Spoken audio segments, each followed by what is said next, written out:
자, 안녕하십니까. 하이프립입니다.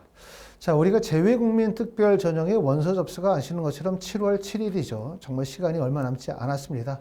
아마 3년이나 12년 특례 전형으로 우리가 7월에 원서를 쓰시려고 하시는 분들은 준비해야 될 것도 많고 또 대학도 결정해야 되고 서류도 준비해야 되고 너무나 복잡한 글이 너무나 많죠. 하이프립에서 진행하는 입시 컨설팅에 대해서 궁금해하시는 분들이 많고 또 전화로 물어보시는 분들이 많아요. 또 카톡이나 위챗으로 물어보시는 분들도 계시고, 자, 일일이 다 답변을 드리기가 어렵기 때문에 이번에는 제가 하이퍼리뷰에서 진행하는 재외국민 입시 컨설팅은 어떻게 진행하는지, 어떤 절차에 의해서 진행하는지를 좀 간결히 설명을 드려서 궁금해하시는 분들에게 좀 답변을 드리도록 하겠습니다. 자, 재외국민 입시 컨설팅은 첫 번째 가장 입시 컨설팅에서 하는 거는 자격 조건 및 제출 서류에 대한 검토 과정이에요. 아시는 것처럼 3년 특례 전형이든 12년 특례 전형이든 가장 핵심은 자격 조건을 충족하느냐 못하느냐가 핵심이죠. 대부분의 분들은 자격 조건에 전혀 문제가 되지 않는 분들이 많아요. 하지만 전교육과정 해외 입사인 경우에는 초등학교 과정에서 문제가 되는 경우가 많고, 그 다음에 중고교과정 해외 입사는 국내에서 해외로 나가는 시기 또는 해외에서 해외로 이동을 하면서 학제가 다른 나라로 또는 학제가 다른 고등학교로 전학을 가면서 발생이 되어지는 학기의 누락이라든가 이런 부분들이 문제가 되는 경우들이 많기 때문에 제일 첫 번째는 3년이나 12년 특례 자격 조건의 충족 여부를 충족하고 있는지를 제일 먼저 심사하게 될 거고요. 이러기 위해서는 초등학교, 중학교, 고등학교 성적증명서, 재학증명서, 졸업증명서, 졸업예정증명서, 또 부모님과 관련이 되어진 국외 재직 형태별 추가 보충 서류들을 바탕으로 해서 충족 여부를 확인하도록 할 거고요. 만약에 재외국민 전형의 충족 여부가 약간 불확실하다라고 생각하면 사유서를 작성하는 부분들도 도와드리도록 할 겁니다.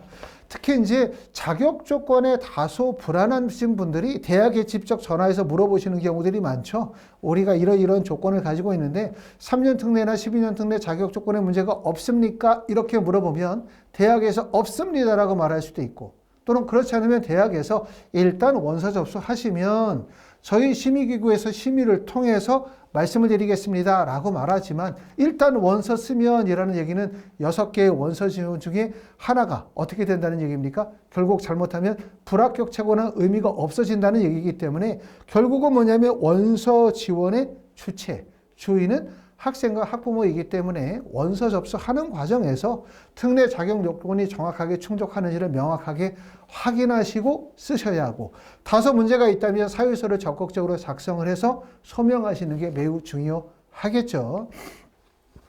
자, 두 번째 가장 핵심적인 부분들은 지원 대학과 학과 결정이 가장 중요해요.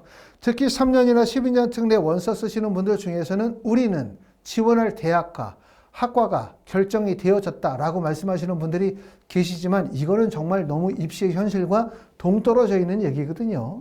우리가 가고 싶다고 해서 대학에서 뽑아주는 게 아니죠. 결국은 대학에서 우리를 선발하고 있기 때문에 나의 학력 지표가 과연 내가 원하는 대학에 합격할 수 있는 충분한 조건을 가지고 있느냐 없느냐를 판단해야 되고, 여기에 따라서 상향 지원 또는 적정 지원, 안정 지원에 대한 지원의 전략을 수립해야 되고, 또 다른 학생들이 어떻게 원서를 쓰고 있는지에 대한 지원 동향과 흐름을 알고 원서를 써야 되기 때문에 대학 결정과 학과 결정은 매우 중요하다고 말씀을 드릴 수 있습니다. 더군다나 12년 특례 전형은 2026학년도부터 원서 접수의 횟수 제한이 폐지가 되어졌기 때문에 그만큼 원서 지원의 대학의 폭이 넓어질 가능성이 높죠.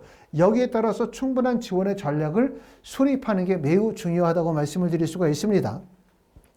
자, 학원에서는 이제 학생의 학업 및 활동 관련된 서류들을 평가해서 지원 대학을 상향, 적정, 안정 지원의 기준에 따라서 결정을 하도록 할 거고요. 또한 대학별 서류 준비, 수상 경력, 동아리 활동, 리더십, 봉사활동, 표준학력 지표 등 제출 서류에 대한 확인의 과정들도 진행하도록 합니다.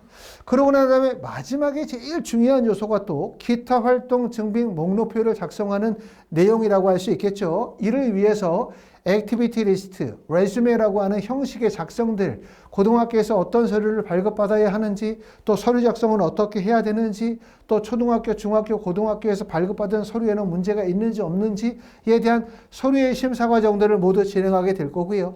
그러고 난 다음에 최종적으로 마지막에 원서를 쓸 때, 특히 이제 우리가 IB 성적이나 AP 성적 같은 경우는 원서 접수 기간 중에 또는 원서 접수 기간에 임박해서 서류들이 나오는 경우들이 있기 때문에 최종적 서류들이 나오게 되면 이를 통해서 최종적 대학 결정을 하는 과정들을 진행하도록 합니다. 말씀을 드렸었던 것처럼 우리가 진행할 이렇게 3년이나 12년 특례 전형 같은 경우는 컨설팅이라고 하는 요소가 매우 중요해요. 그리고 마지막으로는 원서 접수하는 방법에 대해서도 또 안내해 드리도록 할 거예요. 원서 접수하는 방법이 학생의 서류뿐만 아니라 부모 모두의 서류를 요구하거나 학생의 서류에서도 고등학교 서류만 중요한 것이 아니라 초등학교, 중학교 서류도 필요로 하고 학생의 서류에서 기타 활동 증빙 목록표의 작성이라든가 또는 온라인 업로드 또는 대면 저출, 방문 접수 여러 가지 서류들의 복잡성이 크기 때문에 원서 접수하는 과정에 대한 궁금증도 크실 거라고 생각합니다. 현재 외국에 계시는 분들 같은 경우에는 먼저 화상 상담을 통해서 외국에서 상담을 진행하고 이를 통해서 서류를 다 준비하도록 할 거고요. 그러고 난 다음에 한국에 들어오시면 6월이나 7월 정도에 직접 학원에 오셔서 다시 한번 상담을 통해서 대학 결정하는 과정을 도움을 드리도록 하겠습니다. 자, 특히 이제 3년이나 12년 특례 같은 경우는 정보의 부재라든가 또는 정보의 왜곡이 정말 많아요. 그러다 보니까 원서 지원을 잘못하는 사례들이 참 많습니다. 그렇기 때문에 정확한 서류 준비, 정확한 학생에 대한 학력 지표에 대한 판단을 바탕으로 올바른 원서 지원을 통해서 합격하실 수 있기를 바라겠습니다. 이번 시간에는 하이포립에서 진행하는 재외국민 특별전형 입시 컨설팅에 대해서 안내해 드렸고요. 궁금하신 점은 위챗이나 카톡 학원으로 전화 주시면 자세히 안내해 드리도록 하겠습니다.